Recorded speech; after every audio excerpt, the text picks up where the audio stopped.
Semuanya harus ngikutin apa yang kamu omong. Kamu ingin didengerin tapi nggak pernah mau dengerin. Kamu pengennya dihormati tapi nggak pernah menghormatin orang. Kamu pengennya ustadz ente dihormati tapi tidak pernah menghormati ustadz lain.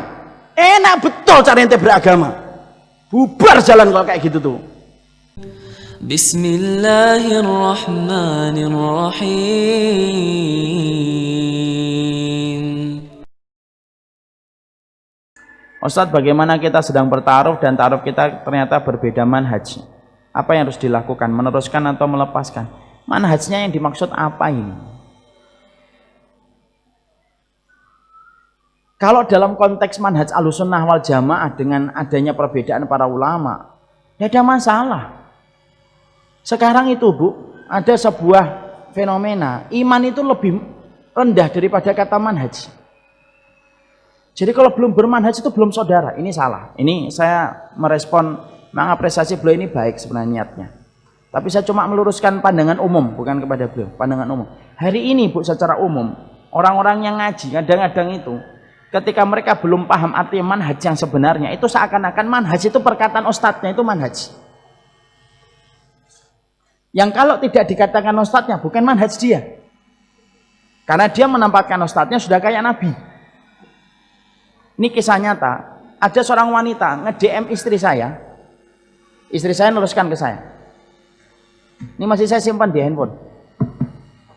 Saya lagi mikir ini saya sharing atau tidak saya sharing di Instagram. Ada wanita nikah dalam kondisi dulu sama-sama ngaji. Ketika sama-sama ngaji, ya normal sebagaimana orang yang sudah ngaji.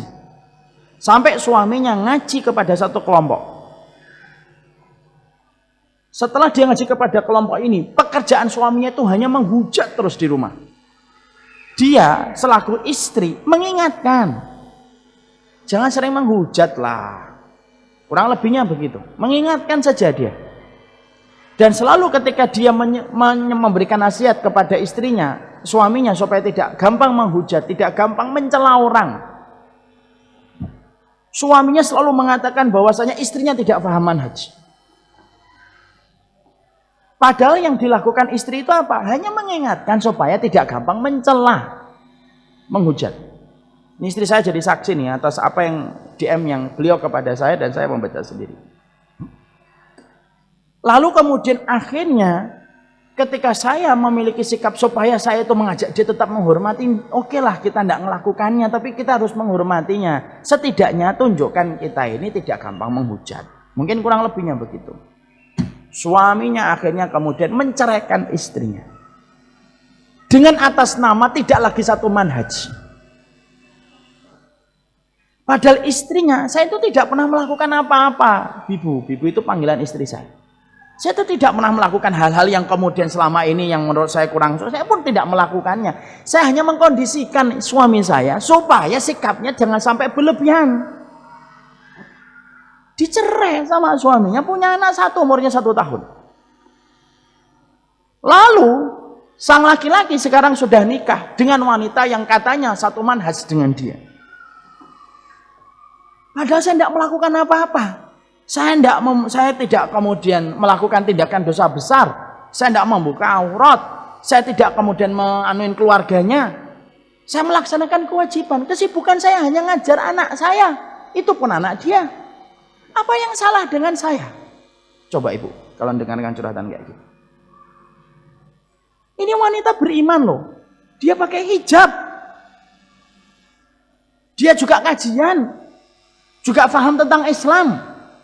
Tapi ketika manhaj itu ditempatkan lebih tinggi daripada iman, seakan-akan iman itu mentah kalau sudah berhadapan dengan manhaj. Lihat orang yang sering menganggap kita itu sebelah mata. Dengan kata-kata, ini tidak sama manhajnya dengan kita. Seakan-akan tidak beriman sama Allah. Enak betul yang nganggap orang. Kita ini beriman sama Allah. Kita beriman sama Rasulullah. Sujudnya kita kepada Allah. Cintanya kita kepada Rasulullah. Kalaupun ada perbedaan saya dengan antum, itu bukan berarti kita berbeda dalam iman. Nggak bisa kayak gitu, kayak beragama. Orang beriman kok antum anggap seakan-akan tidak beriman.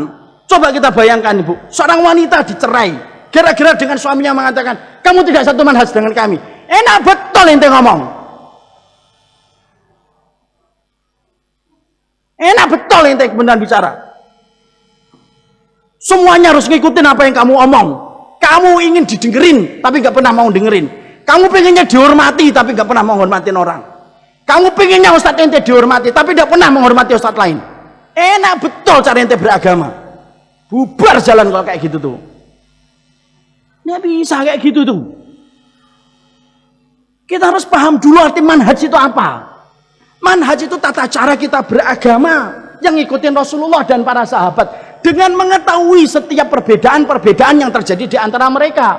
Kalaupun kita mendapati ada yang berbeda, tidak sesuai dengan pilihan kita, tapi di situ ada memiliki dalil. Walaupun dalil itu lemah menurut kita, dan menurut kita dalil kita lebih kuat daripada apa yang diambil saudara kita, tetap itu saudara iman kita. Tidak bisa kita gampang ngomong mengatakan tidak satu manhaj, tidak satu manhaj. Betul orang yang mengatakan satu manhaj karena pengen hati-hati. Betul. Tapi kalau kelewatan, jadinya bukan menyelamatkan manhaj, jadinya itu gampang untuk nyesatin setiap orang.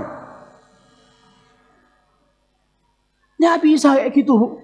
Orang satu masjid, satu soft, gara-gara ngajinya nggak sama ustadznya dia, tidak mau mandang, salam aja tidak mau. Banyak nggak kayak gini di masjid? Tidak usah dijawab, Anda sudah tahu jawabannya. Marah saja di orang ada yang mengatakan tidak satu manhaj gitu. Nggak bisa kayak gitu. Tapi kalau si akhwat atau ibu ini bertanya, saya ingin yang mendapatkan beberapa pendapat-pendapat yang saya pandang harus sama dengan saya supaya tidak banyak perdebatan nanti. Silahkan. Saya kok melihat dia 1, 2, 3, 4 kok tidak sama pendapatnya dengan saya. Daripada nanti saya banyak bertengkar ketika belum siap, boleh nggak saya tidak menerima pinangan dia? Itu boleh-boleh aja, nggak apa-apa. Tapi yang saya ingin sampaikan, jangan sampai kita menempatkan manhaj itu lebih tinggi daripada iman. Maaf ya Bu, ibu nggak cocok sama orang ngaji yang lainnya. Itu bukan berarti kita nggak bersaudara kan? Kan sudah saya omongkan di sini, ya kan? Sama-sama satu Darussalam gitu ya. Hanya beda ustadznya. Kok nggak mau tegur siapa itu kenapa sih? Kecuali ngajinya kita sudah di gereja. Habis ngaji di gereja kita kemudian ngafirkan Abu Bakar kafir, Umar bin Khattab kafir, nggak mau ngikutin Imam Syafi'i terang-terangan.